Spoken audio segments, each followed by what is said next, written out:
Without a shadow of a doubt, it's the Crockett Show in social media history. I want to welcome you to another episode of the War Zone. I got my man Donovan Sadiq in the building, the Queen, Demetra K, and I am the 5-star general. It's her birthday. She left going to the movies.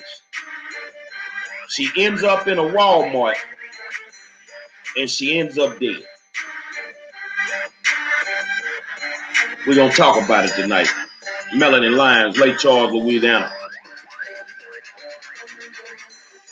Say, man, I want to welcome you to another episode of the War Zone and tell you thank you for tuning in.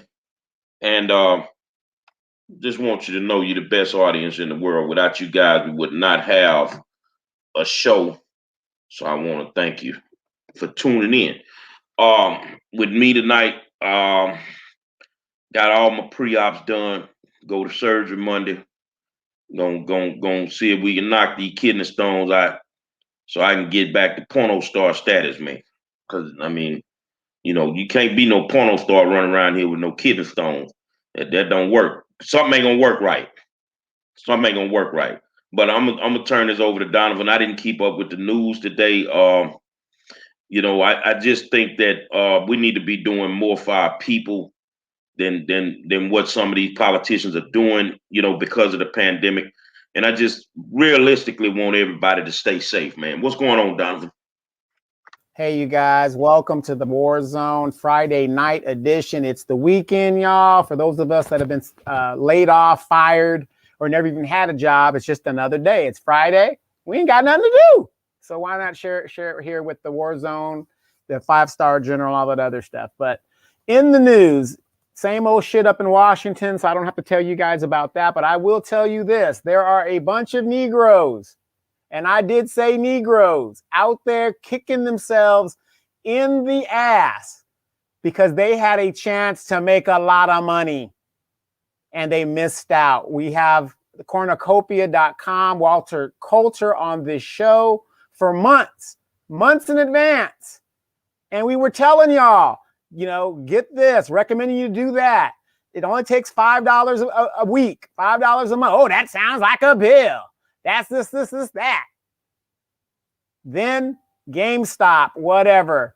People were making $5,000 in, I think, a couple of hours. In some cases, an hour. And people now talking about, oh, I better, you know, do what I got to do. Because this was the first time that the little guy stuck it to the big guy. And the billionaires went ballistic. So I'm going to tell you guys this right now. I don't know why it is that when intelligent black people and the black media shows like this, who bring on a financial person to tell you to take a few coins and make yourself some money, you got to be patient and you got to be intelligent when you do it. You don't want to listen. But when the white guy tells you, oh, yeah. And this is what happens at the end of the day. I don't want to be I told you so, but we told you so. So again, continue to support black media. Continue to come look on this show. We're going to have Walter Coulter, continue to come back and tell us what was up. And so maybe when the next money train gets here, you won't miss it. Demetra?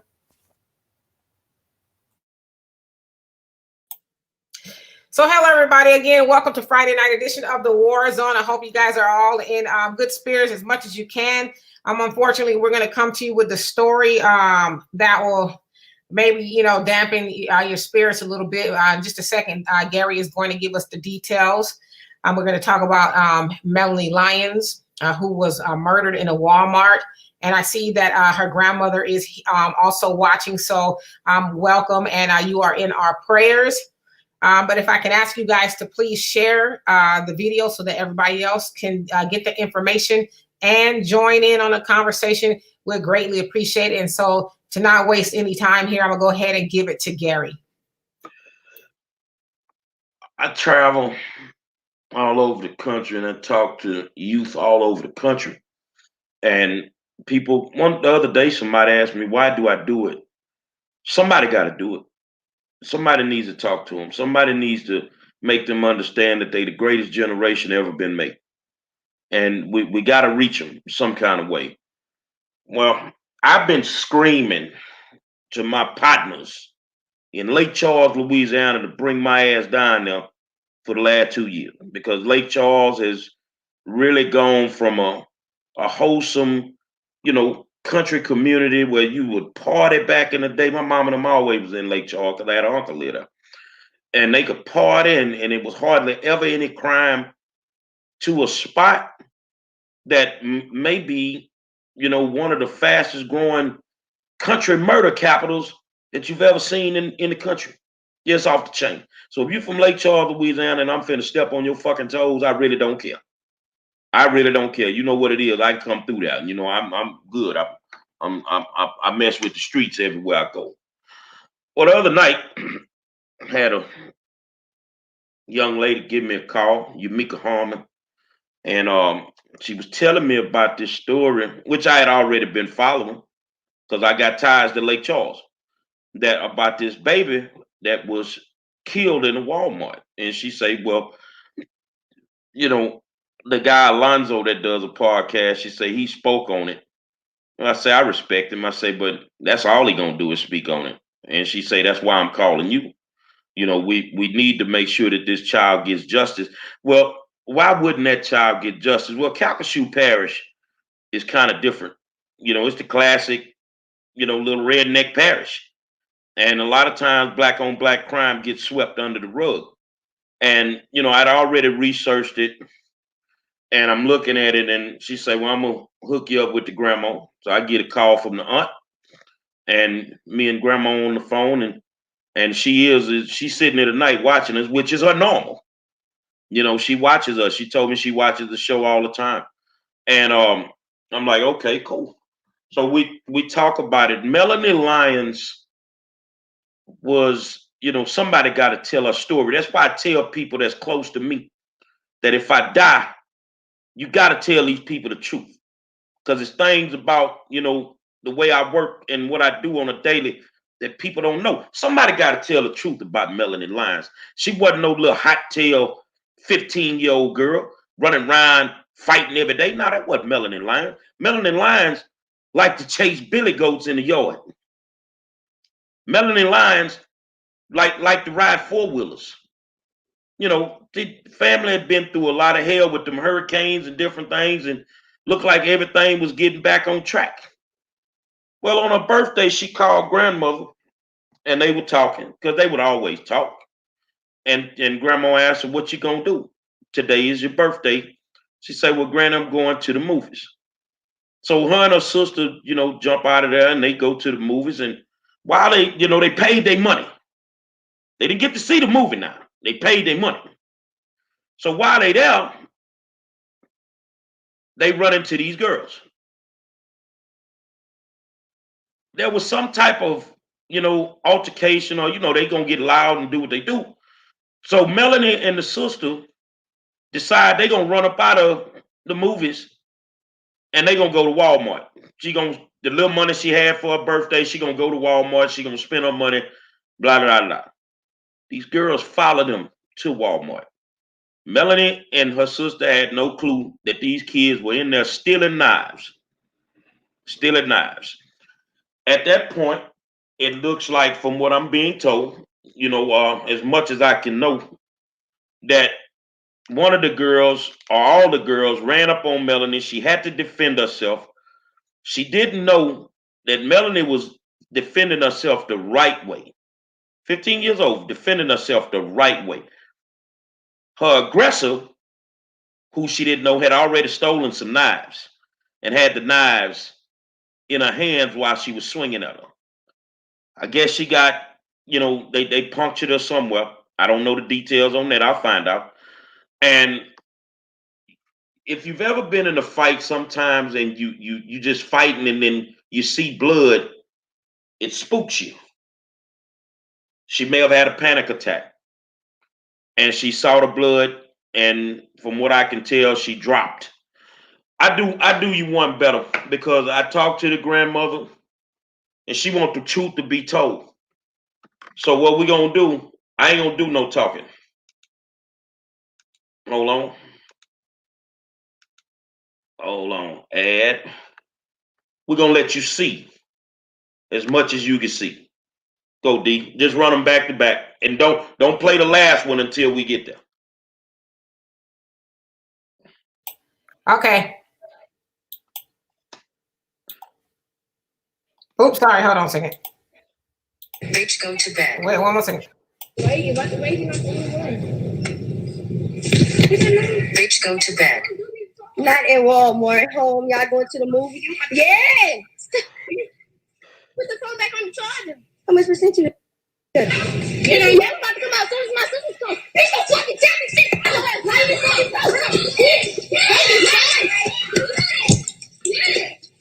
saying so?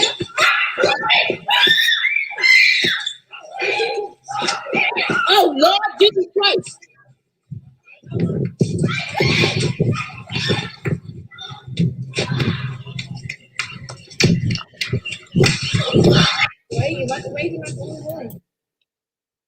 Go to the next one. Okay.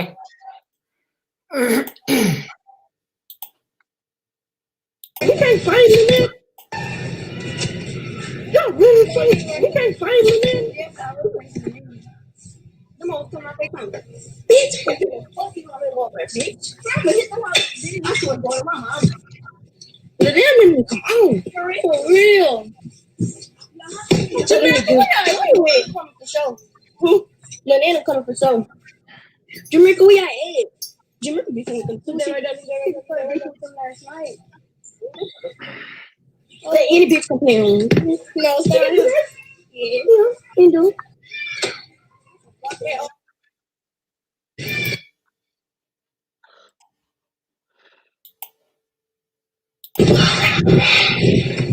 See me, God.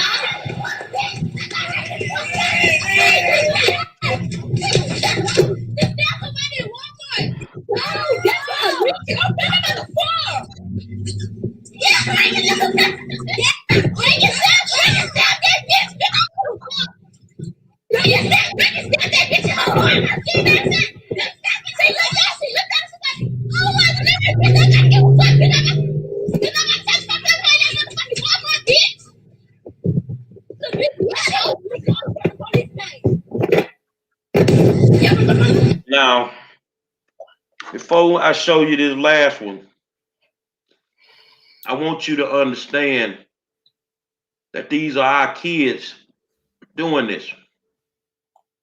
But I want you to understand that you've never seen your child take their last breaths. It's graphic, it's real, but you kids, you need to go pull your son, your daughter, with all that foolishness, pull their ass in here, because this could be you.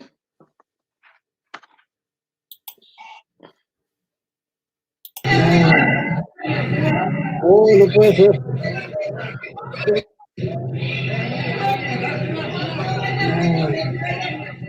No, no puede ser. Hijo de su leche. Después de la mujer eso, me tocó ver eso, que se desangró.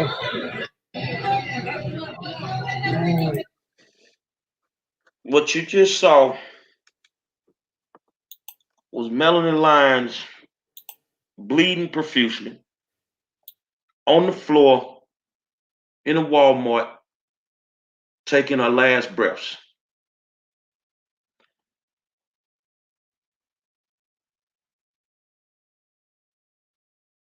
These our kids. We got so much shit going on. We got the pandemic. We got being black. We got so much shit going on. But it looks like raising our kids has not been one of the top priorities. Why did that child have to die on the floor of a Walmart? I want to say this, and then I'm going to let Donovan and Demetra speak on what they saw. Melanie's grandmother, her mom, her whole family Nobody made a deal with anybody the morning that she woke up for her not to come home. Nobody made a deal that instead of buying something for her birthday, that one of the next things they would have to buy is a body bag. Nobody made that deal. You don't get to make that deal for families and for parents and for grandmothers and aunts and uncles and everybody. You don't get to make that deal. Tonight, I'm going to take you inside of me from a different perspective, because when I got to talk to youngsters and to parents, this is the way that I'm going to talk to them. Donovan and Demetri, give me your thoughts. I know it's tough, but give me your thoughts. Go ahead, Demetri. I'm sorry. It's very tough. I personally don't like watching those type of videos because they're just hard to watch. I still haven't watched George Floyd's video or any of the other ones because, like I said, they're very hard to watch. But I'm moved by a lot of reasons. For one, because I don't know if you guys heard, but that was her birthday. She died on her birthday. She was murdered on her birthday by girls who look like her. Also by girls who thought it was funny that they just took her life. And not only did they think it was funny that they took her life for all of whoever went live, for all of the people to see. And so for me, it's scary. It's scary to think that we have children out there who have no problem taking someone's life and then bragging about it and laughing and saying, I don't care. It's just so disturbing. And to them, clearly they thought it was funny and a joke, but that was somebody's daughter, somebody's grandchild, somebody's sister who, has lost her life really due to bullying. And, as Gary said, she was defending herself the right way, but they thought to take it to the next level and stab her to death. And so what also goes in my mind is who's raising these children? Who's raising these children to where they think it's okay? Like they run out of the store, and did they think they were going to go home and just eat dinner and and TikTok and go live their lives? That they really think they were going to escape paying for what they did to her? That's really disturbing. Like, you would take somebody's life and just, oh well. But I think that the part that really got me is nobody should be murdered for their birthday. Yeah. I just want to say, first of all, for her friends, her family, and, people that might have known her, condolences to them. But just remember that as long as you keep remembering that person, they're never really gone, because as long as you remember them, they will never really, really be gone. So that's first and foremost. What we just saw in that video should be alarming, because as somebody who was a military person for 24 years and saw a lot of war and a lot of killing, I saw people just get eradicated for just walking in the desert. There's a saying that we say that it's a hell of a thing to kill a person, because you take all they got and all they will ever have. Not only just to them, and look at what her family lost. This young lady could have been a doctor, the first Black president, so on, so forth. You've taken so much potential away from that family and from the culture. But as we know, Black women are the highest and fastest growing rate of prisoners in the country. Why is that? Is it the culture that we say that is so awesome and is so great, the thuggery and all that other stuff? Is it the movies that portray so-called Black culture? What is it? Are we watching what our kids are watching? Are we policing our children and knowing who their friends are and who they hang out with? You know, this young lady did not have to die. Just, you know, just like everybody's been saying, just like Demetra saying, she didn't wake up one day and say, you know what, I'm going to go out here and just call it a wrap on my birthday. We've got to do better, people, because this is the example, another example of why we are not prospering as a people. Yes, there's black on black crime, there's stuff like that, but this foolishness that we do, it's got to stop, because it wasn't a white supremacist that killed this young girl. It was us. It was us. And like Demetra said, where are you going to run to when you're behind the enemy lines? Where do you run to? We're behind enemy lines. And you just took from this world a young girl over basic bullshit. Excuse my language. This poor girl died at a Walmart. She didn't die at a protest fighting for rights. She didn't die, you know, for something that, you know, she could be proud of and her family could be proud of and we could, you know, erect a statue to. She died on a corporation Walmart floor with not one of those other young girls realizing what they did and having the humanity to render aid. Sad. Well, like I said, I've been asking my partners for 2 years to bring me down there. Now, a lot of y'all gonna be like, bring you down there for what? Because I deal with the youngsters. I deal with the gangsters. I deal with the gangbangers, the ones that are out of control in school. I deal with them. And I have a conversation. So I called a good friend of mine down there, you know, a concert promoter, good dude in the community, Donald Thomas. Just called him. And he already knew why I was calling. I say, DT, I need a building. He said, we already got you one. I say, I'm coming because we need to have a round table discussion, but we ain't finna just talk. We finna come down there with some viable solutions. So I'm coming. We'll figure out the date when I'm coming, but what we're not gonna do is we're not gonna sit by and allow Calcasieu Parish to sweep this under the rug. I get that they've arrested these four girls. But even when they arrest them, sometimes, a lot of times, nothing comes from it.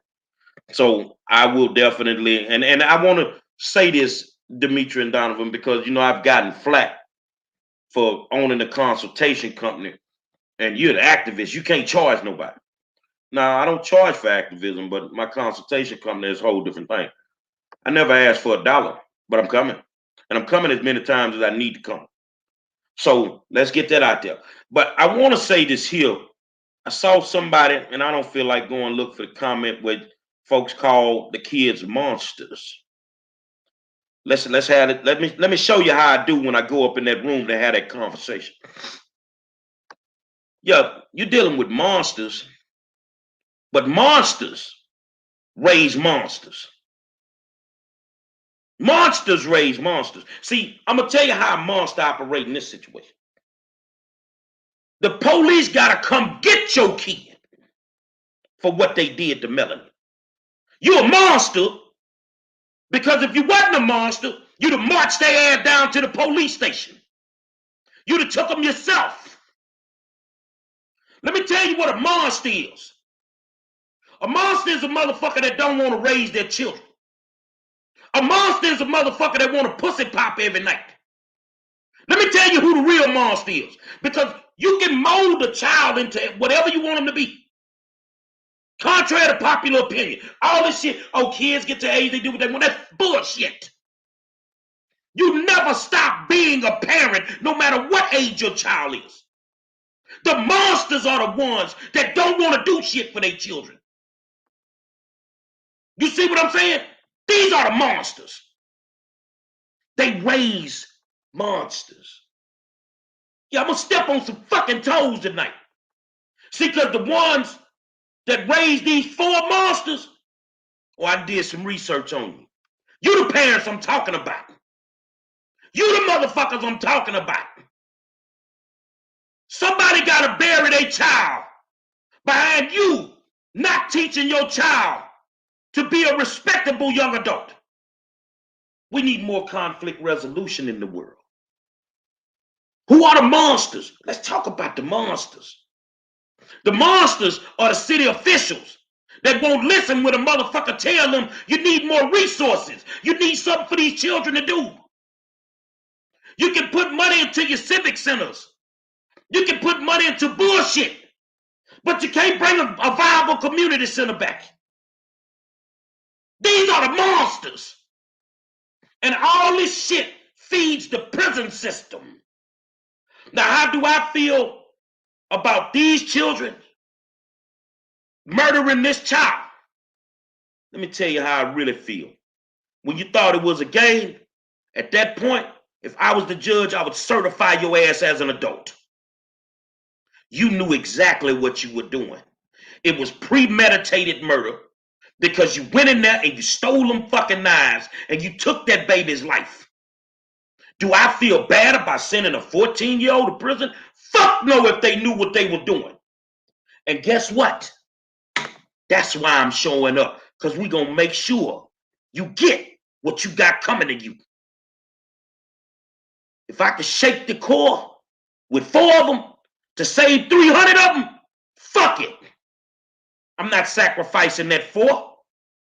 What I'm saying is we cannot live in a lawless society, whether we're black or we're white. They need the book thrown at their asses. Donovan? Let justice be done, though the heavens fall. Unfortunately, I have to, well, not unfortunately, it's really, you're right. They knew what they were doing. I'm not one for just throwing children away and giving them the death penalty, but they need to pay for what they've done. This girl will never come back, ever. She will never come back. And again, these are minors, but they need to be charged and pay for these crimes. It's just, as far as parenting goes, this has been a conspiracy since the late 1950s up until the 1968 with all the legislation that was going on and the Now movement. I mean, it's all encompassing. The removal of the black father from the home. We saw it on the show Good Times. And I mean, that was such a big issue that the real actual actors got into arguments in regards to how that show went and how pivotal a father was in a family. Because notice, and I'm using this as a example, notice what happened to the Evans family when the father was removed. Things just started happening. They started getting into all, not bad stuff, but if the father was there, some of those situations wouldn't happen. And I'm not saying that that's the case in this young lady's situation, but the destruction of the black family and the black community has been an ongoing thing for years. And it's so sad that we don't talk about the real deal in our community. These politicians, we keep voting in there and they're sitting on their asses and they're seeing this community being destroyed that they represent. They represent this community. It's almost like, here I am, I want you to come to my house, right?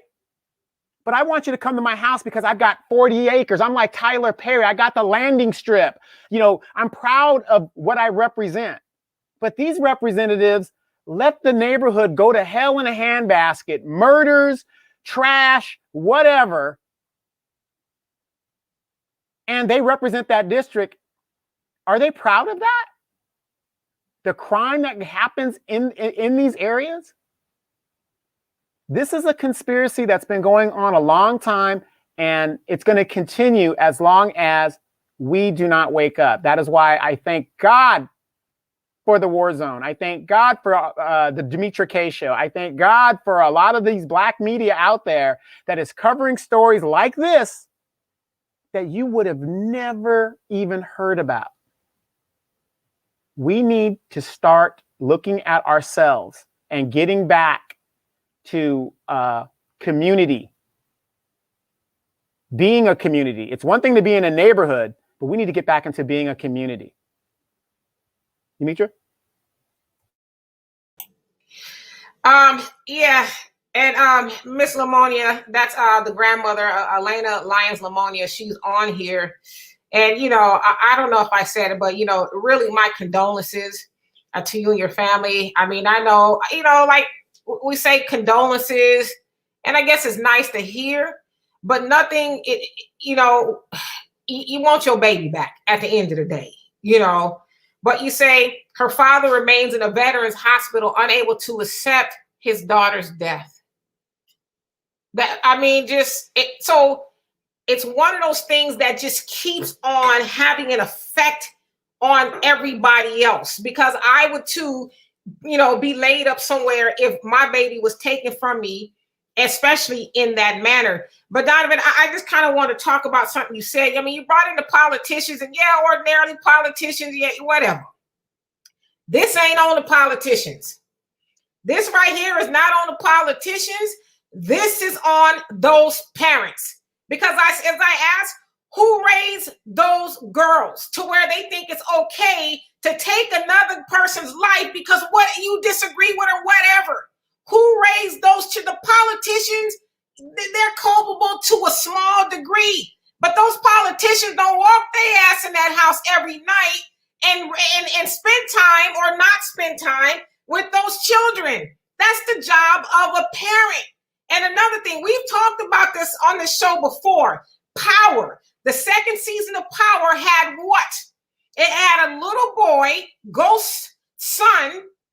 He picked up the mantle of murdering people and selling drugs and all of that. So I bring that up is because a lot of times we glorify those things in our community and they pass that off to us as entertainment.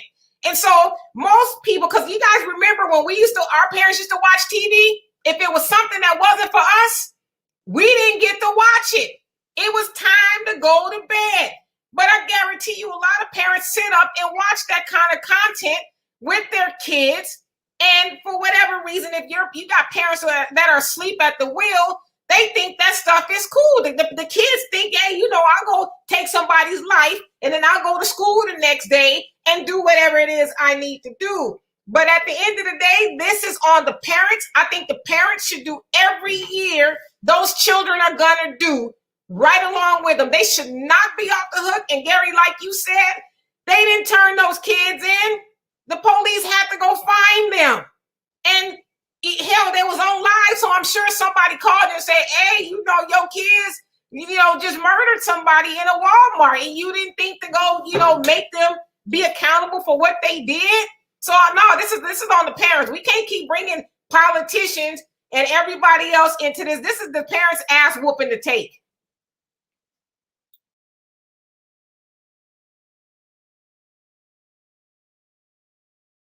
I covered up Donovan a little bit, and I'll get it out. We need to stop laying blame with single mothers. We need to lay blame on the failure of the lack of parenting. If you don't show up for your kid, I know single mothers who have raised wonderful kids. I know 2-parent households that have kids in and out of jail. I was about to go there. All this bullshit about the fathers ran out the house. Now, a lot of times the fathers ain't run out the house. They got pushed out the motherfucking house. If we gonna tell the truth. A lot of times the system, child support, they don't have a job. They can't pay. So parents take them to the fucking courthouse and think it's better to throw them in jail where they ain't gonna get no money any motherfucking way. You see what I'm saying? Let's talk about that single parent. You can be a single mom and you got a choice in the matter. You can raise a lawyer, a doctor, you can raise a welder, you can raise whatever you want. But you can also raise a hoe. You can raise a motherfucker that's out of control. You can raise a motherfucker that go to school and clown, and when the people call you, you show your ass up and you clown right along with them. The lack of parenting is the fucking problem. I done did my research on these folks. I'm talking about these motherfuckers here that raise these monsters that we talking about.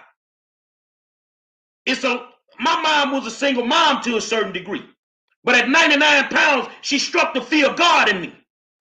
She wasn't to be fucked with. She knew she told me what her expectations were. She said, I'm not repeating it. I'm the kid that used to come in when the street light went on. Not because my mama told me. We had that talk. I'm the kid that made sure that I brought them right grades home. Because I already knew what the deal was when I walked through the front door on report card day. I'm the kid that if my mama wanted to tell me something, she didn't tell it to me. She looked at me. And I already knew what she wanted done. See, some of y'all, and I said this before on the show, some of y'all don't need to give birth to children. Because you don't want to raise a child. Some of y'all just out here fucking to get food stamps. Let's just keep it 100, man. Some of y'all just out here fucking to get child support. You don't want to raise these kids. You don't want to raise these motherfucking kids. But here's the thing. We all to blame. You want to come in that room when I had that conversation? We all to blame for one reason. And you want to know why? Because these are motherfucking kids. These are nieces and nephews. These are our grandchildren. And we're afraid to address them. We're afraid to step in their motherfucking chest when we have to. I already knew that if I went out there and I did something stupid and I went to jail, I was scared because she told me, don't even call his house because I'm not fucking with it. If you go out there and you violate the law and you do something fucked up, you stay your ass up in there. See, but the system, Robert Williams, you want to come on the show? You want to talk bail reform? Come on Monday. The system. Let's talk about that juvenile justice system. The system where they do the average shit minus murder. They take them down there. You keep running your ass down there, picking them up. Every time they do something, you run your ass down there and pick them up. No accountability. And sooner or later, it goes from them just talking smart. It goes from them just having fights on the playground to murdering somebody in a fucking Walmart. So yeah, I get the lack of father participation. But if you're a single mom, do your motherfucking job. And if not, put a plug in your pussy and stop having babies. Yeah, absolutely. But Dimitri, I wasn't really saying like the politicians are responsible overall. But what I'm saying is if the politicians would do their part in making an environment by bringing home the bacon and bringing home the resources that we need, because your environment also shapes your attitude about yourself and about how you feel about others. And like you said about the power thing, exactly. I mean, it influences a lot of people who don't influence, but 100% the parents are to blame. I mean, there's no doubt about that. I was raised by a widowed mother, me and my brother, and you've seen my mom in action, and I'm a grown ass man and she's trying to kick ass till this very day. Okay. But that's what we need to kind of look at and start changing is the attitude of how we see ourselves. And a lot of these young kids, what do they see? The town that I live in, this is what Black, Hispanic, Asian, whatever. You can tell what your city and what your politicians think of you by the jobs they bring into your community. In my city, we're inundated in warehousing. The Mexican leaders here, and I'm not trying to stereotype because the fact is the leadership in my city is Hispanic. They want jobs, right? Warehouse jobs. This ain't the jobs of the 1970s. This ain't the jobs of the 1980s. Warehouses are automated. So what are these kids going to do? Why would you go into a warehouse and work for $9 an hour? How many of you guys have heard of the Amazon a nightmare that goes on there? You got some people that tried Amazon for one time and will never go back. So these kids don't have any opportunity. I'm not making excuses for some of the things they do, but your environment sometimes also shapes your attitude about yourself and how you feel about others that are in your neighborhood and in your community. But 100%, these parents, I mean, you got parents, and a lot of my lady friends who are single moms argue with me day in and day out about me telling them how to raise their kid as a man. I'm just giving them the man perspective because, ladies, your man is not there. The fathers are not there. And I consider myself a halfway decent dude that has a job, all my teeth, and I got something going, right? They argue with me about if I make a suggestion like, hey, stop being your damn kid's friend and be his parent. Because I get a lot of my things from my mom was never my friend. She's still not my friend. She's my mother. I try not to curse around her. I don't curse unnecessarily. It's yes, ma'am, no, ma'am. Do what I got to do. But too many of you ladies out there and young and men want to be friends. You're smoking weed with your kids. Your kids are in your front yard in the RV smoking weed, and you ain't saying a goddamn thing. I don't drink beer in front of my mom. She knows I drink. She's never seen me do it, but she knows I do it.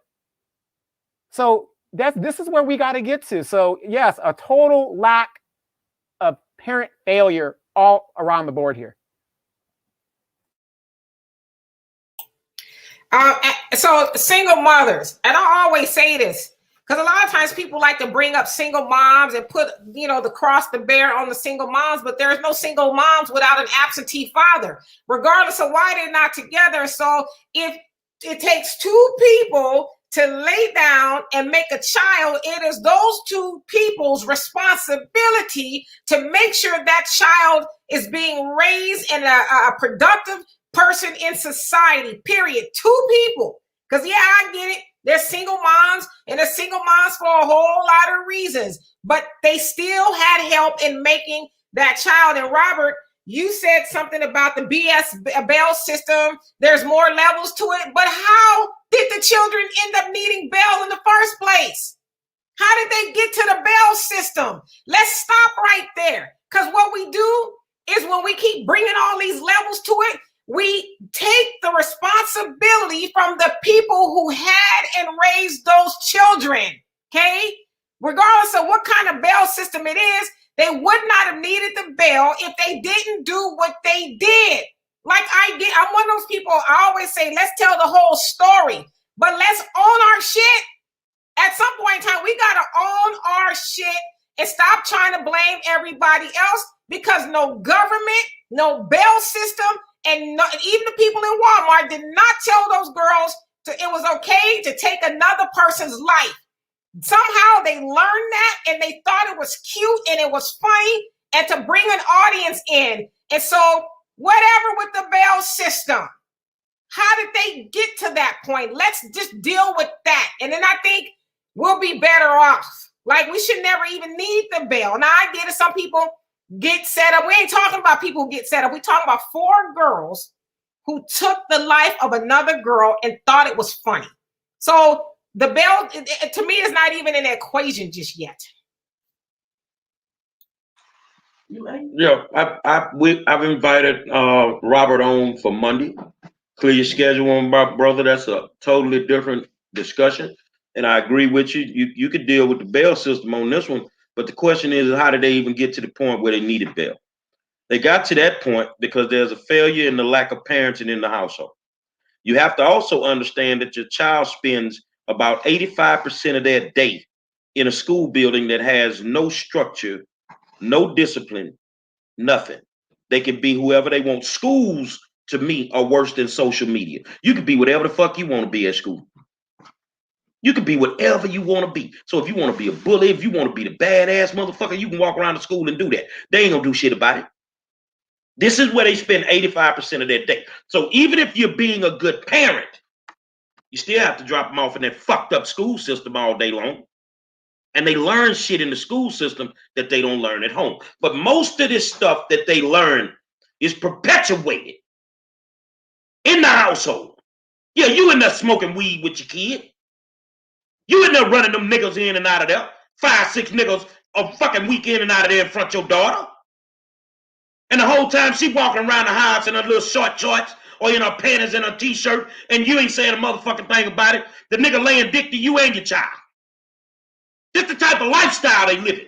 See, I want to get in the room and I want to talk to you because I know what you're doing. I know what you're doing. They were too comfortable with what they did. That tells me everything I need to know about the parent. It tells me everything I need to know about the parent. But what about, we can beat up the aggressor's parents all day. But what about the victim's parents? What about the father who's in a hospital? He can't accept it. Where's the love and understanding for him? Now, I know the family put up a GoFundMe. They need some help, y'all. I'm gonna post this GoFundMe. Let's send this baby off in grand fashion. Let's send her off in grand fashion. But we need to stop making excuses for the fact that some of you motherfuckers don't need to be parents. I'm just telling you the truth, man. You make sure your motherfucking hair's laid and your kid walking around like a motherfucking potato head dog. You make sure you got the finest of everything. And your kids, when it comes to their school clothes, you stand in the motherfucking line begging for shit. In the pandemic, you got the little money that you got. You didn't go buy stuff for the house to make sure the kids had the food. You went and bought a 75-inch fuck-ass TV. You're not being responsible as a parent. You're not being responsible. You're full of shit. And in all actuality, the blame starts at home. You raise them from when they this small.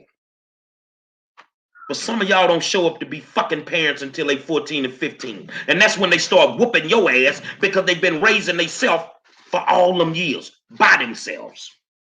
Yeah, and you just jumped on something that just hit me as you said it. You know, we're in this pandemic right now, and instead of telling your child to go pick up a book and take some time to read, you have no problem with him sitting there reading playing PlayStation all goddamn day. He has no comprehension. Yeah, he can read, but he doesn't comprehend what he read. You can't take an hour a day to make him go read.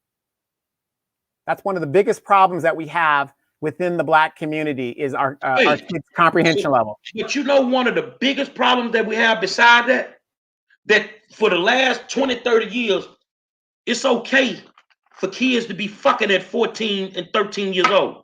We got kids raising kids. They don't know how to fucking do it. I didn't mean to interrupt you, but I wanted to throw that in there. Absolutely. But you know, and I like some of the comments here, but I want to just take this one comment. And we're, you know, like I said, this is the greatest conversation on the internet. This is why we do this. We don't know everything, but we're damn sure not always wrong either. Jakira Lanee, hope I said that right. They're gonna do what they want. You can correct all day. They are gonna find a way. Okay, I have a problem with that statement because right there is the statement you just basically gave up. You said, I'm gonna let them do what they want to do, and I'm not gonna say anything, even though legally I'm the parent, I'm responsible for their actions. That statement right there basically says, this is why these children will go out there and murder a kid because they're gonna do what they want to do. Read that statement again for me, brother. They're gonna do what they want. You can correct all day. They are gonna find a way. Well, stop right there. That's why some of you motherfuckers don't need no kids. You don't get to live in my house and do what the fuck you want to do. No, fuck no. See, kids are like designing a defense. If a 40 normal cover 2 worked and won you a championship in the 70s, a 40 normal cover 2 will work in 2021. You motherfuckers changed the blueprint on how to raise fucking kids. You changed the blueprint. You full of shit. Yep. Go ahead, Dimitri. I just wanted to point that one out. I mean, whenever I hear that, that is the wrongest response I've ever heard because you've basically given up as a parent. You've given up. I saw that, and I was actually going to address it. I'm glad you did, and you said everything I was thinking. You just basically tapping out. They gonna do what they want to do anyway. I mean, I don't even know what to say. What Gary said. Okay, I'm a co-sign. Well, let me help you. I know what to say. They are gonna do what they want to do. But the question is what are you gonna do when they come back to your house? What the fuck you gonna do? You gonna go to school? You gonna act an ass? You gonna make 5 F's out of 6 classes? What you gonna do when they come home? Reward them with another PlayStation 5? Go to the school and want to beat up the fucking teachers? This is what you motherfuckers do on a daily. They gonna do what they want to do. The question is what the fuck do you do when they come home? Yeah, I mean, I hear parents say that, and I guess there's some kids who are just gonna do what they want to do. You know, Damien, Chucky, I don't know, the Exorcist. There's kids out there who just got a mind of their own, but that's not. I don't think that's the norm. And I think what parents forget. And let me see, and Jakira, I'm gonna get to your comment. I'm not necessarily speaking of you. I think what parents forget that is that you got to start parenting from the cradle. It ain't when they're older and then they start acting out. No, because my mom used to always say you got to tell a child what you expect from them from the cradle. That way it doesn't become a shock to them when they've been acting a badass, you know, for 10 years and all of a sudden you want to parent them. No, you got to set expectations in a child very early on. And also to be a parent, it means you got to be present. It don't mean, and like I said, my daughter's 28. I said that too loud. She heard me. My daughter's 28.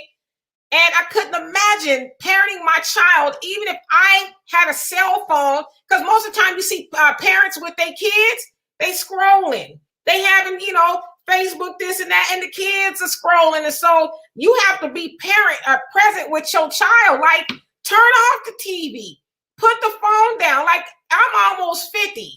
And I remember sitting at the table with my parents, both of them, and my siblings too, almost every night. And we would talk and eat and, you know, all of that. But people don't do that kind of stuff no more. You just give your kids trinkets. And like Gary said, you know, some of them, you know, the best dressed thing on the block, but you ain't putting none inside of those kids. Well, so that's why. The worst thing I've ever seen in the modern day is you'll be at a store or something, a 3-year-old child, maybe even 2, has the mom's cell phone and is already being brain damaged, playing and knowing how to manipulate the phone. They just rather just give them the phone so the child doesn't bother them. Right. So you have to be present. In parenting, I tell people all the time, and you guys know I'm preaching to the choir, is one of the hardest jobs you will ever have. It is the hardest job on the on the planet, because you are molding and shaping another human being. And so a lot of times, especially in our community, say, don't do what I do, do what I say. That's not how it works.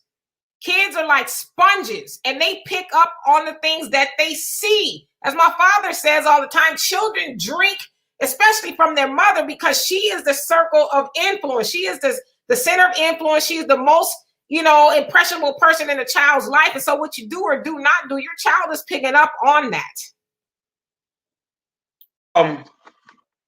Let me put this comment up. Jacuria Lene, if I said your name wrong, forgive me. My kids know what to expect and act accordingly. I'm living in the area. I see what y'all are saying, but it isn't always the parents' fault. Yes, it is. Yes, it is. Let me tell you something. The shit that a kid do at home, they don't just go to school and do this dumb shit. They doing that shit at home. They doing that shit at their highs, man. It ain't the parents' fault. Yes, it is. You sure you want to sit in that room with me? Because I'm going to get a blame where it need to go. As far as some people saying about the white man, what the fuck the white man got to do with you disciplining your motherfucking child over here? Oh, well, CPS, I don't give a fuck. You either going to raise them or the streets going to raise them. And when the streets raise them, then the prison system going to raise them. Some of y'all don't need to have kids. I'm just being honest with you. You don't know how to raise children. Look at this conversation. Look at some of the comments. Some of y'all don't get it. You don't get it until they in that box and you have to go to the funeral. But before you get to the box, you have to go identify them. Then you start thinking of all the shit you could have done differently. But it's too late then. It's too late. They're dead. And you killed them. Because you didn't know how to raise your child. And if you don't know how to raise a child, take some goddamn parenting classes. You know how to do everything else good. Except be there for your child. It is your job. This is why, you know, Donovan, I know me and you done dealt with that. Demetri, you've dealt with it with your father. This is why some parents are like, no, you can't date them. They in your personal business. This is why some parents with kids, you're going to take them goddamn lock codes off them phones. The motherfucking phones is locked at 14 and some fly shit going on. You don't monitor your children. You don't see they went from wearing the designer shit to all of a sudden they in red sweats every motherfucking day. Stop acting like you doing the job, because some of y'all don't know how to do the job. And if you have multiple children and you fucked up, one of them kids gonna be just like you. Yeah, well, I can say this, and I'm not saying this to stereotype, because we're not an absolute show here. So when we talk about a specific group, we're not saying everybody. But I know when I see women with their children in public, in a store, and the kids have on their pajamas and their little hair bag on and stuff like that, you're a failed parent. You're a failed parent. Because you know what I mean? Because you're not setting a standard for them. When we were coming up, there's no way Demetria was going to come out her house as a teenage girl without her hair being done and acceptable clothes on. But we got parents out here that see their sons, 14, 12 years old, pants hanging by their knees with a hole in their funky ass drawers, and they ain't saying a damn thing. I would be damned if I went outside representing my family looking like a fucking hobo. I would. And that's when I say you're a failed parent. Let me jump in there with you.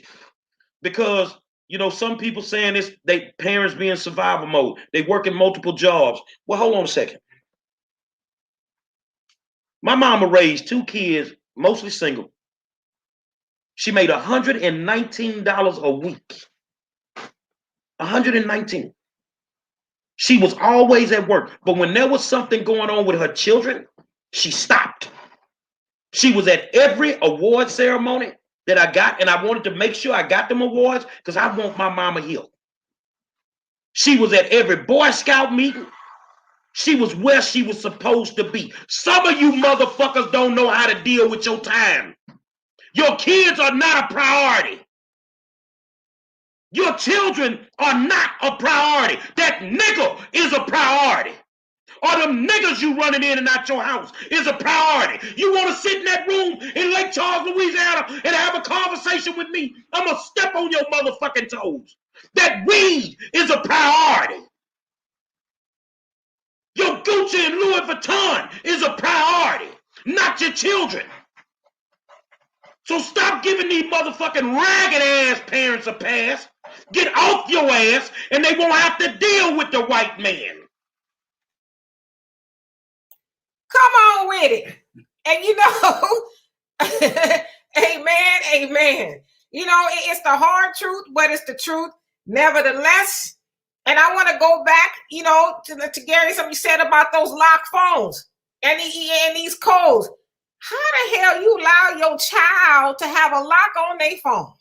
I remember when Facebook first came out, my kids, I one child biological, but I raised 3 of my nieces and nephews. They had all that. I said, that's good, but I'm going to need the passwords to all of that. They protested. I said, okay, great, then you're going to get rid of it. They gave me the code. Now, I never really looked in there, maybe once or twice, but the fact that they knew I had those codes and those passwords, I want to say they probably behaved better, but no, you don't have those secrets up here. Now you have privacy, but as far as I can't have the code and I don't need to know you a minor, I'm going to know what you're doing. And the other thing I don't understand, because, I was raised by parents who weren't afraid of me, and I was never afraid of my kids, and I still ain't. And they almost in their 30s, okay? But I don't understand a parent that's afraid of their child. Oh, I won't say nothing to them. They gonna get mad. I don't give a good goddamn if you get mad. You gonna do what I say do, especially if I'm taking care of you. And like I told mine, I'm never gonna do or say anything to you that is gonna be harmful to you.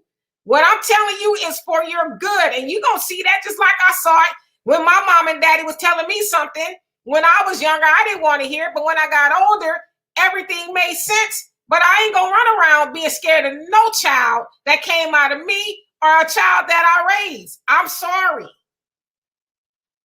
Let me say this here. And if y'all cool with it, We got to talk about this, so we might run over a little bit. Let's give grandma as much time as we need to give her, and give mom and that family as much time, because we're going to educate you motherfuckers tonight.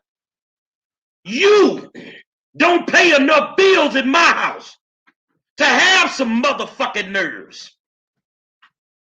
I don't give a fuck if I get on your nerves. You're going to do what the fuck I tell you to do. Now, I raised a few kids in my lifetime. I had one, I got a call one day. I need you to go to the school. This boy's up there, his grades is horrible. You a first seat trumpet player. That means you a bad motherfucker. I get to the school, they in the middle of band practice. I walk into the middle of the formation, get your motherfucking ass out. You ain't playing no trumpet, no motherfucking more.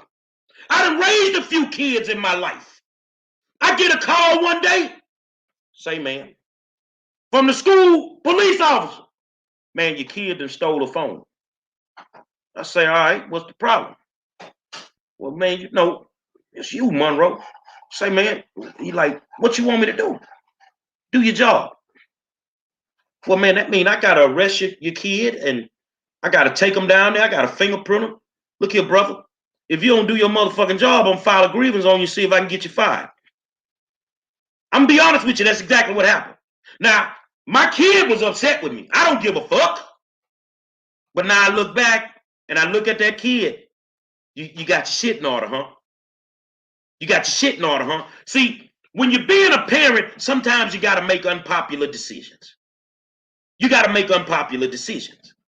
But as I said, everybody ain't built for that job, man. Everybody ain't built for that job. So you already know that if all you want to do is party on a Friday and a Saturday night, then you don't need to be no parent. You don't need to be no parent. You know, we started talking about the men scared, and I get it. But that's why I keep saying ain't nothing gonna work. Robert Williams is a fantastic dude. I work with him, love him to death. Justice reform ain't gonna work for one reason. It ain't gonna work until we repair the black family.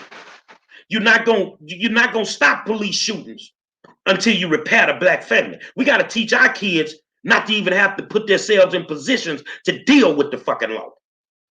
Now, we'll say that our thing is black on black crime. So when people start talking, and I know it's some white folks out there, you gloating right now. Well, our kids don't blow up school buildings.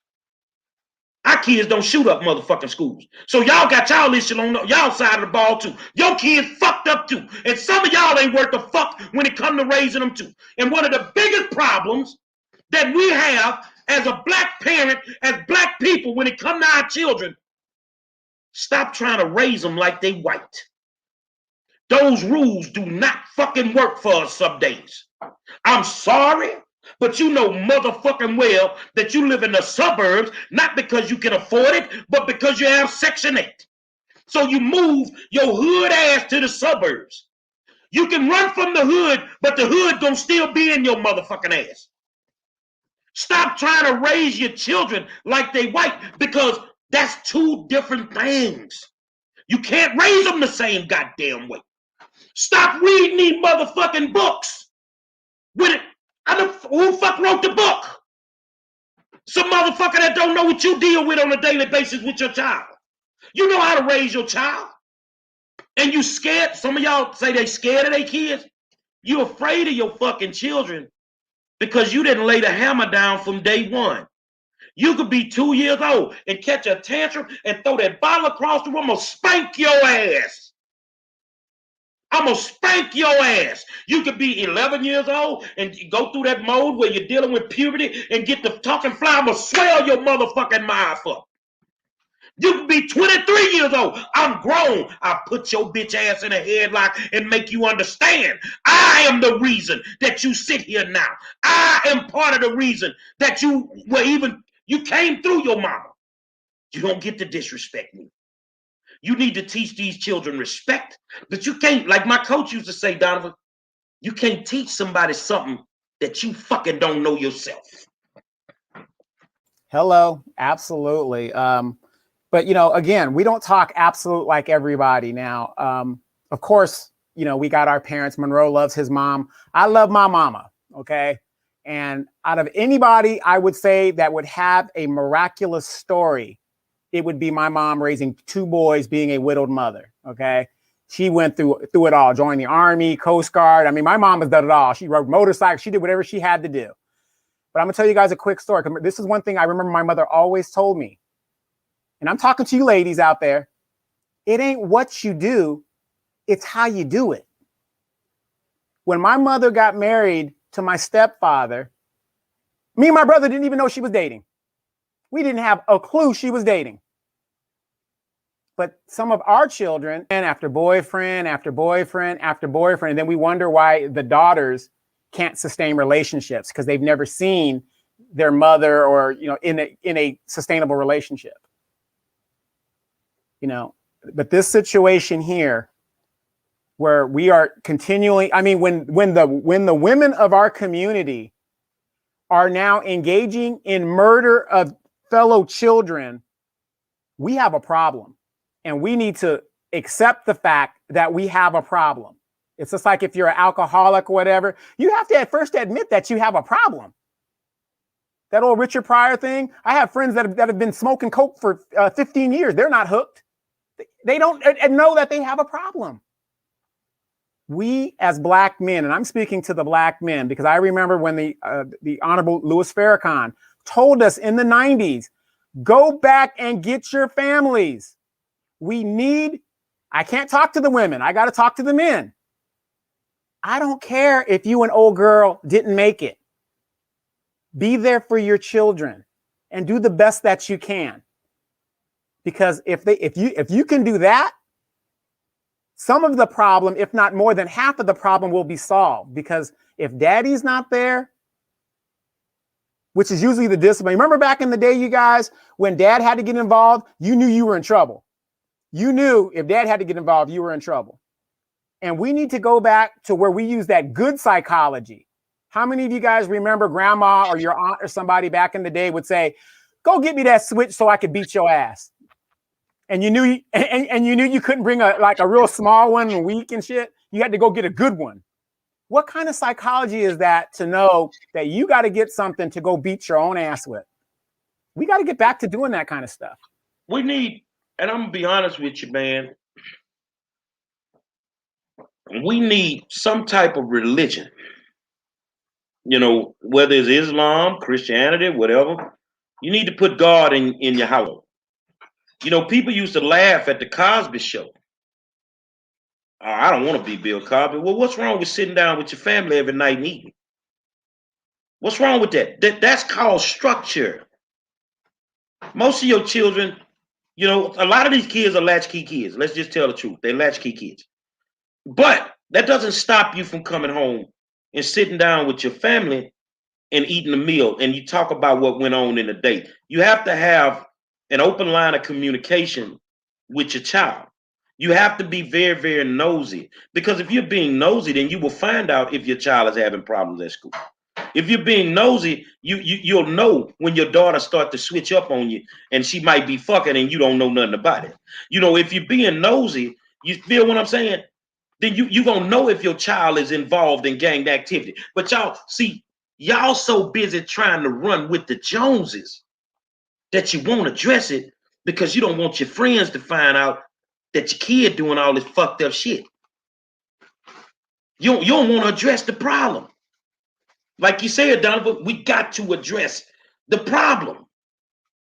And you know, the biggest thing for me is doing all this fucked up shit in front of your kid and think they ain't gonna be fucked up. You said it earlier, Demetri, they like sponges. So if you around here and you running niggas in and out your motherfucking hide, what you think your young daughter gonna be doing? She gonna be doing just what you did, bro. Just what you did. I agree. The black father needs to come back to the household. He has to come back. But also, you got to come back and your shit got to be straight. Now, when he come back, you got to fight on your side to make sure he stays in the household. Let him be the man. If that's what he wants. I understand that you've been the breadwinner for 3 or 4 years. I get that part. But when he comes back, let him be the man. especially if you have boys in the household. You see what I'm saying? You got to let him be the man. Demetra? Yeah, I mean, you said a mouthful. I actually took some notes so I didn't forget. But yeah, my father always says you can't teach what you don't know. And that's a lot of parents. They don't know what there is to know. And so they don't teach it. And the kids, you know, unfortunately get wayward. And then I saw earlier somebody said something, and you guys are responding to someone says, you know, the parents got to work, they got all this stuff to do. And I'm just going to simply say, without trying to be callous and cold, stop having them. If you don't have time for these children, stop having them. Because it's not their fault that you got 11 jobs and this and that and all that. You still have to raise your children regardless of what is going on. That doesn't absolve you of being a parent to your child. And if it's too much, stop having them. And I'm just saying, me personally, I have one child biologically, because I knew that I was not going to be able to do no more for a whole lot of reasons. And so I was responsible and not bringing a whole bunch of children into the world that I was not going to have the mental capacity, because to me, that's what it was, to do that. Also, I agree with you, Gary.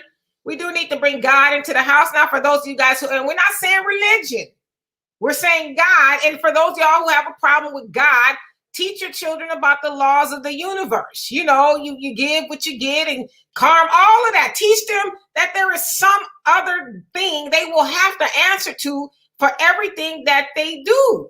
Teach them that. And then, Gary, I want to take exception to what you said about being nosy. It's not being nosy. That's your job. That's your job as a parent, to dig all off in their business. And shame on you as a parent if you've allowed your children to think they got some business that you don't need to be in. Where did they get that from? It's always your business. You know, especially in your house, and they're a minor, that's your business. It ain't no nosy my ass. I need to know what you're up to.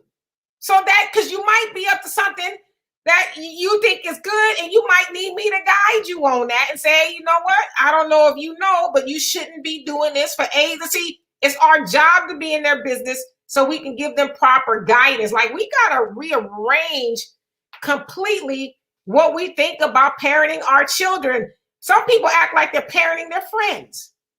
You don't want to say, and even if you thought those are your friends, you're not being a good friend. Because my best friend's mom used to always say a friend would never lead you to danger. And you even have to have those hard conversations with your friend. And so even if you think if your child is your friend, you still need to be a good friend and tell them what it is they need to know so that they can be a better person. We learn from our mistakes. So therefore, if we become the teachers that we need to be, our kids don't have to repeat our mistakes. Listen to what I just told you. We learn from our mistakes. So if we become the teachers that we need to be, then our kids will not make the same mistakes that we make. So what mistakes are we making? You meet a dude, you immediately bring him home. Why are you bringing some stranger in front of your kids? If you want to fuck, tell him take you somewhere. Go to his house. Why you got to come lay up in your motherfucking house?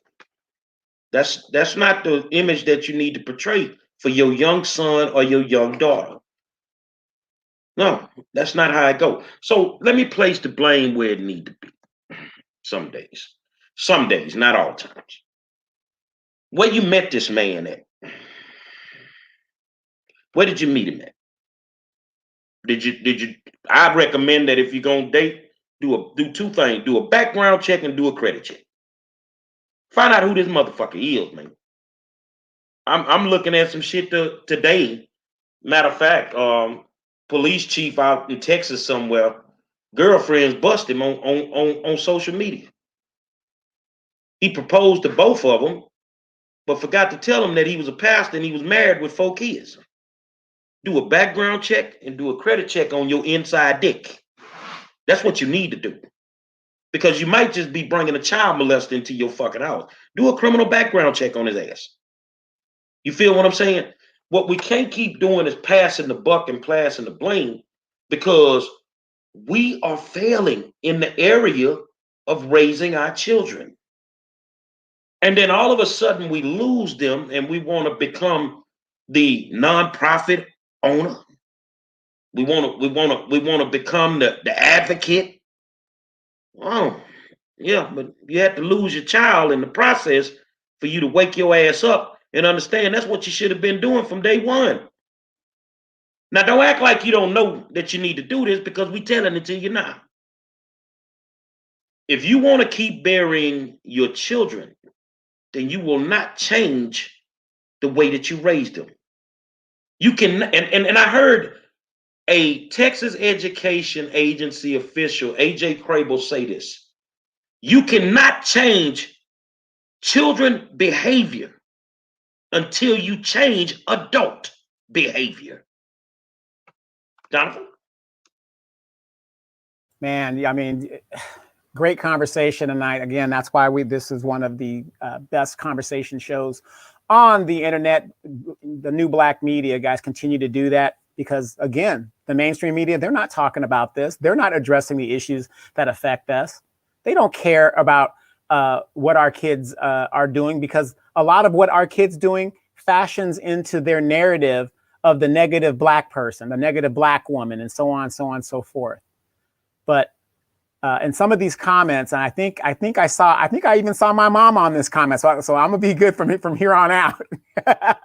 But yeah, my mom was on the comment, which is kind of good. But again, you know, we have generational trauma, and we know things have changed over the years. But I get in debates with people when it comes to the Bible. They go, "Oh, well, Jesus Christ came, and the Old Testament isn't relevant." That's bullshit. The Old Testament is relevant. Well, so in your Bible, my friend, it Right. clearly states that if you cannot live by biblical laws, you will be judged by man-made laws. Exactly. But, you know, to sit there and tell me that it doesn't apply, the 10 Commandments applies, Leviticus applies. I mean, you know, there's a lot of things in the Old Testament that would still apply today. So you can't have it both ways. So you can't tell me that grandma and grandpa, how they handled things back in their day, wouldn't work today, just because the law said this or the law said that. I remember when, I don't know if my mom got into it or whatever, my brother, you know, and you know, she would get mad, whatever the deal is. And for some reason in the back of my mind, I always remember that for some reason, if I called CPS, knowing how my mom was, I knew she was like, take them with you. And here's the one thing my mom said, and I thought this was always prevalent. And it to me, it was one of the greatest things she's ever said to me. She said a lot of great things to me. If you think you can go outside that door and do better than what I provide for you right here, that door isn't locked. Guess what?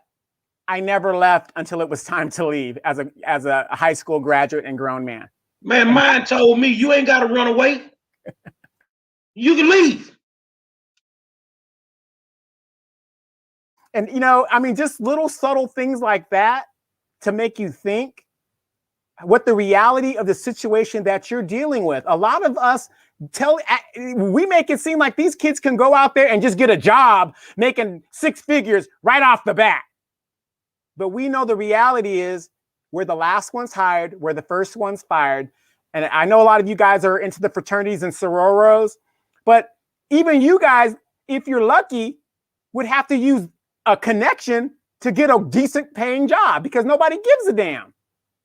Well, So when we you speak of jobs, a lot of parents set their kids up for failure. One, you've not been on them in school, so their grades are just horrendous. They can't go to college. You don't promote trade schools. So your child is going to school for 12 years to work at a motherfucking Pizza Hut.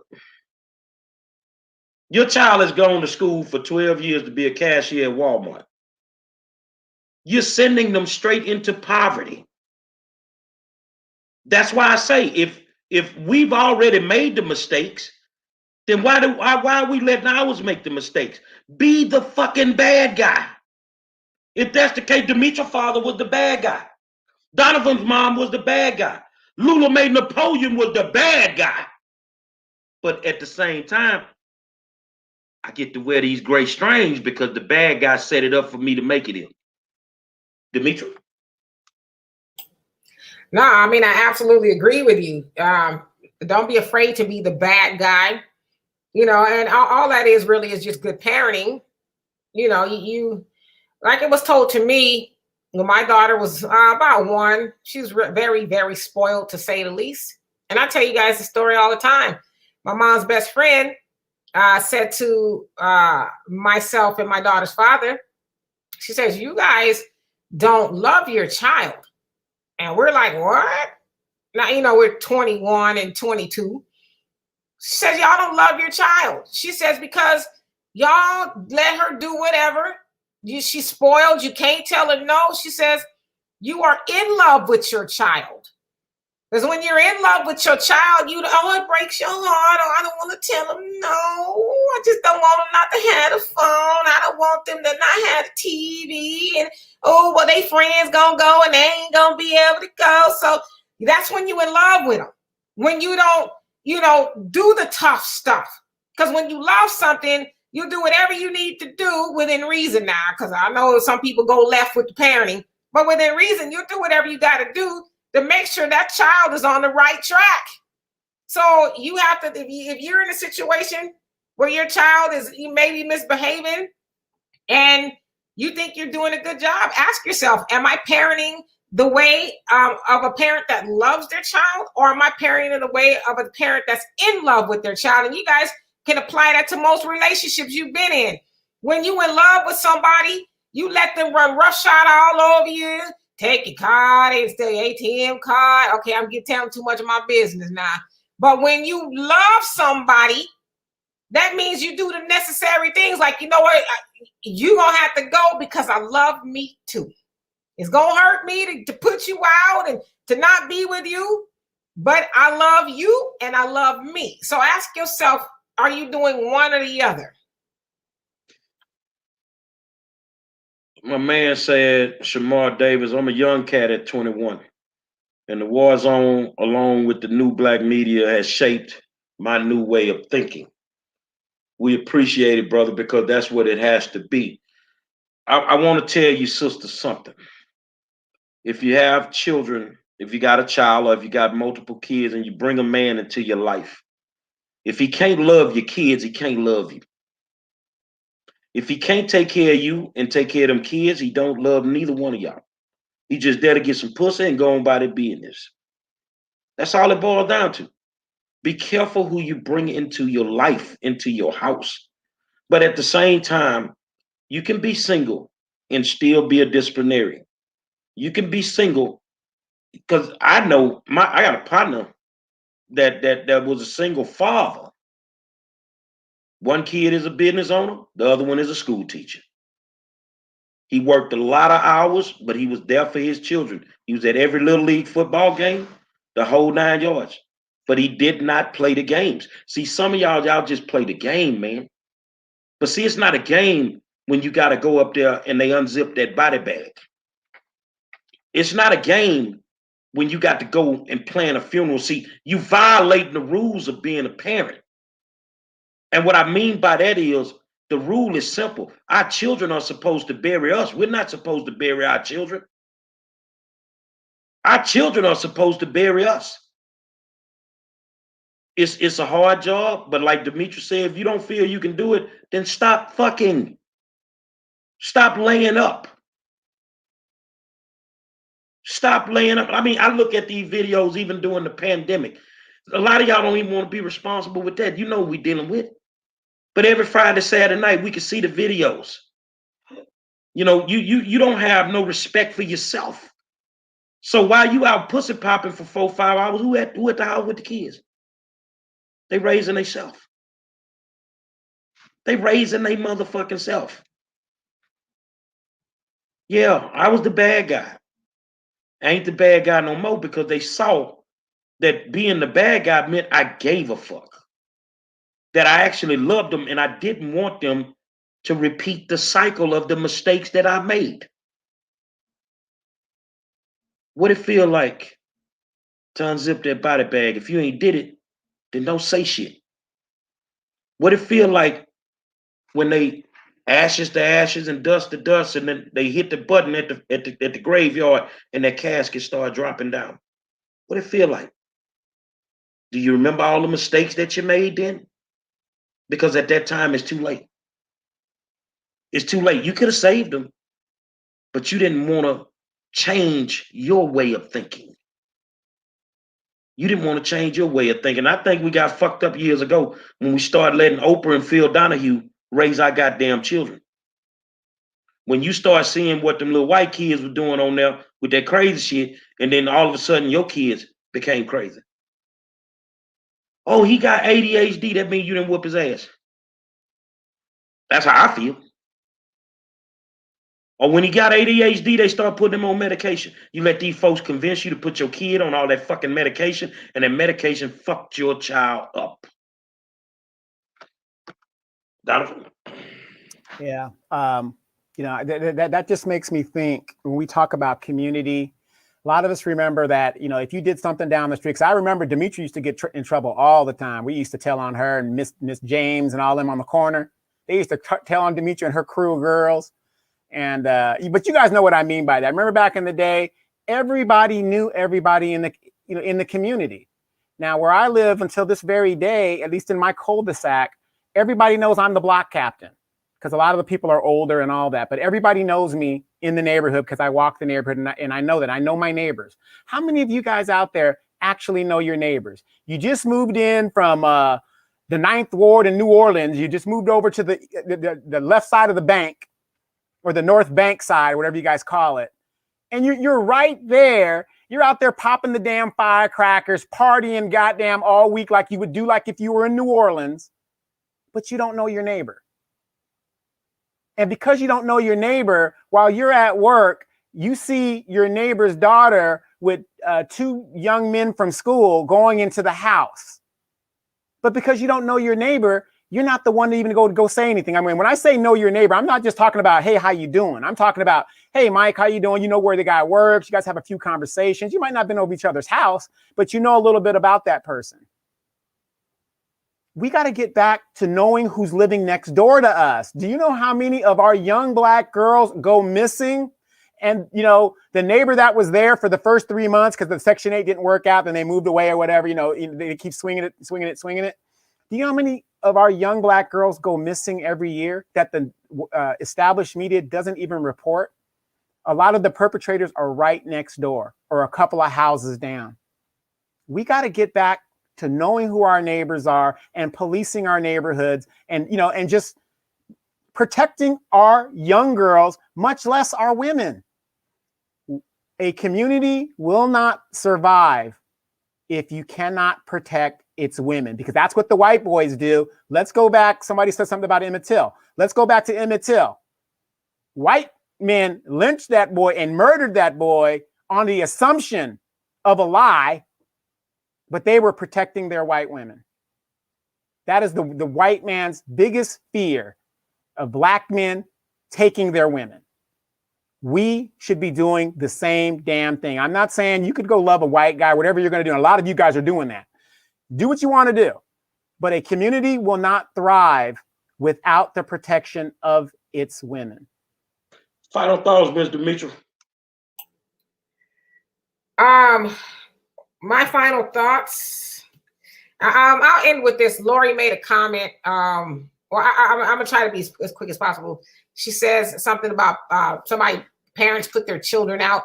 I gave them a deadline to put them out the house. People said she was wrong. I guess it was a mother who did it. And yeah, I'm gonna stand on this and say I think you are wrong. You put your children out of the house, even if they are 18. Now, I know some other communities do it, but nobody does it more than Black people. We feel like when our children are 18, they got to get out the house because I'm grown or they grown and mom and daddy want to do us. And how you going to put your children out the house and you ain't told them nothing? Think about when you were 18. Did you know all there was to know to survive on your own? I'm not talking about kids who were ruly. I'm talking about kids who are unruly. Yeah, they might need to go. I'm talking about kids who are doing the right thing. They're productive. They're trying. I ain't talking like, why would you put your kids out? Me and my daughter was having this conversation earlier about some girl. She was Hispanic. She gets to stay home as long as she wants. As long as she's doing the right thing, going to school, her parents ain't, charging her for a bunch of rent and all of that. They're making sure she has what she needs to get out there and be successful in the world. But we throw our kids out of the house. And my daughter said something to me and jokingly, and it really made me think. She says, I didn't ask to be here. You brought me into this world. And now, now I got to endure trying to find a job. Now, where she's joking, but I really thought about that. I said, we do. We bring these kids into the world and then say, now go struggle like I did. And if I can do it, you can do it. But, just in closing, I just want to say again, my condolences to the family. This is a horrible, horrible case. Again, being murdered on your birthday. I really hope that justice is had in this case, regardless of who it is. They need justice. Although justice will never bring back the life of your child, justice needs to be had. And, like I said, prayers to the family and, to the father. I'm going to really, lift him up in my prayers because I couldn't imagine. I couldn't imagine not being able to function or come to the terms with somebody has snatched your child away from you on her birthday at that. So we're going to keep up on the case, and Gary is going to keep us posted. Final thoughts, my friend Donovan. Yes, at the end of the day, mine's going to be quick and short and everything. You guys, please, we got to do better as parents and do what we need to do and stop being afraid of our kids and be parents and be adults. I just want to remind everybody, don't forget if you guys are want change, especially in the school system of Houston, do not forget to contribute to Jerry's campaign. Because we're going to put the general boots on the ground again to go and fight for our children because he has a big heart for the children.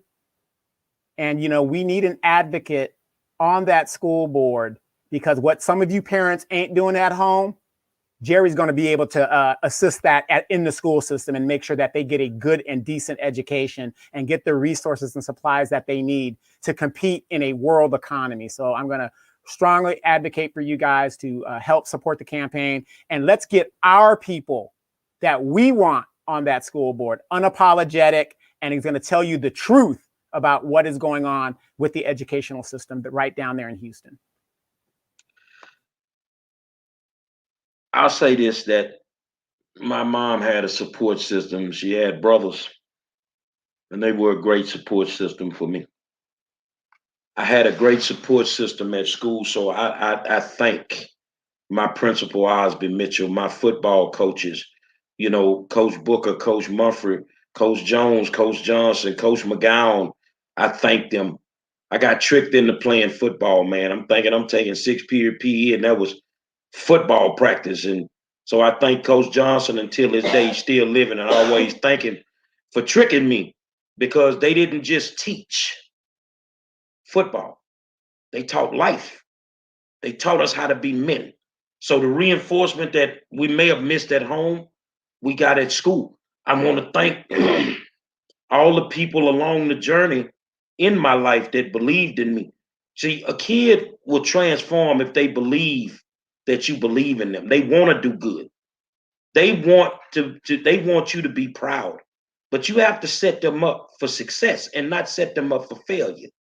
So, I agree with Demetri. My daddy told me, my mama say, because I already knew how the conversation was going to go.